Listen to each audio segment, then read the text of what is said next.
ہم آگے بڑھتے ہیں. ہم نے معاشرے کی بات ہی کی ہے تو عورت اور مرد زندگی کی گاڑی کے دو پہیے ہوتے ہیں. اس کے باوجود ایک دوسرے سے مختلف تو یقیناً نظر آتے ہیں. ان کا ایک دوسرے سے الگ ہونا بنیادی طور پہ دو الگ نظریات کو جنم دیتا ہے. اس لیے اگر مردوں کے نزدیک عورت ایک شو پیس ہے تو عورت مرد کے اس رویے کے خلاف مختلف طریقوں سے سراپا احتجاج نظر آتی ہے. اس سے پہلے کہ ہم آپ کی ملاقات آج کی مہمان سے کرائیں، پہلے ایک چھوٹی سی جھلک ان کے کام کی دیکھتے ہیں.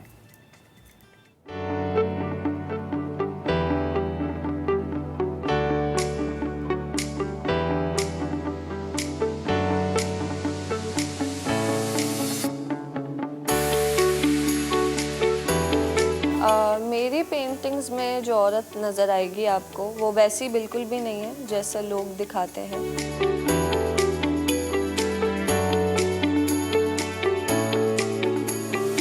ایک عورت کو ایک آبجیکٹ یا ایک کینڈی کی طرح دیکھا جاتا ہے کہ اگر یہ ہوگا تو آئی کینڈی ہوگا اور لوگ اٹریکٹ ہوں گے.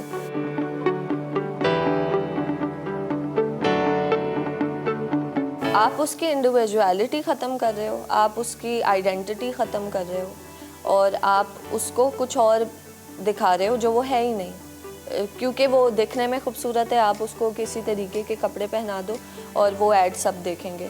آپ اس کو بریک اوے کر کے کچھ اور کر کے تو دیکھیں، کیا پتہ لوگ اس کی آئیڈینٹی میں زیادہ انٹرسٹ لیں.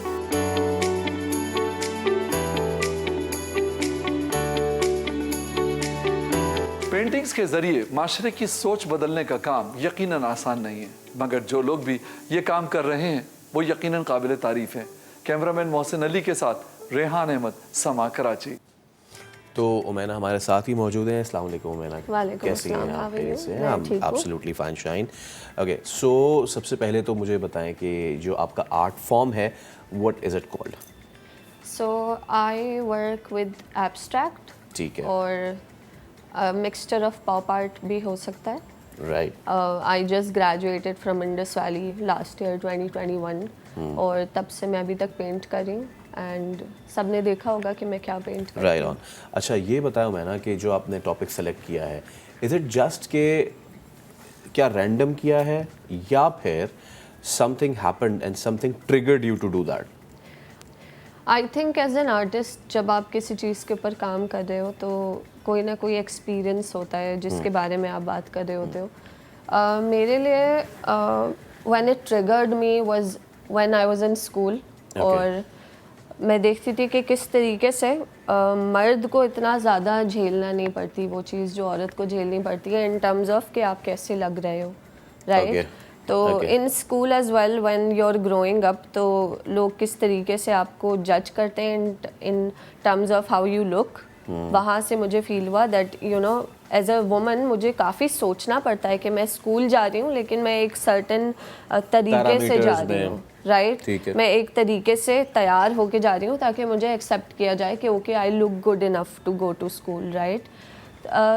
سیکنڈلی میرا جو خاندان ہے everybody is working as an artist and I also noticed کہ جب وہ پینٹنگس کریٹ کرتے ہیں اور اس میں ایک فیمیل باڈی ہوتی ہے تو وہ کس طریقے سے بنی ہوتی ہے جس کو آپ شاید فلالیس فیمیل باڈی بولو. رائٹ.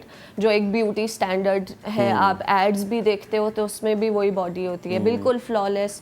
آپ کی باڈی ٹائپ ایک طریقے کی ہے، آپ کا کلر ایک طریقے کا ہے، آپ کے بال اتنے لمبے ہونے چاہیے. تو اس چیز کو بریک کرنے کے لیے تاکہ جو ویسا نہیں ہے وہ بھی اچھا فیل کرے میں اس لیے کام بناتی ہوں. اوکے. اچھا اب مجھے یہ بتائیں کہ آپ نے ایک پیٹریارکل سوسائٹی میں ایک اگین وہ کاوش کی ہے جو بہت سارے لوگ not even females but males بھی اس کی طرف نشاندہی کرتے نظر آتے ہیں. ڈو یو تھنک کہ انف کام ہو رہا ہے؟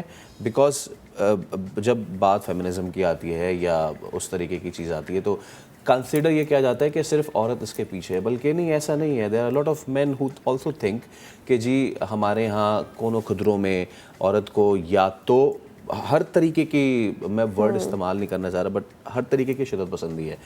ایک ہے کہ جی آپ اس کو یو کلوز اٹ ڈاؤن، دوسرا ہے کہ اس کو آپ سمجھتے ہیں کہ it's open for all. I am sorry for the words but this is the real depiction of the society. I definitely understand the thing that you're coming from, and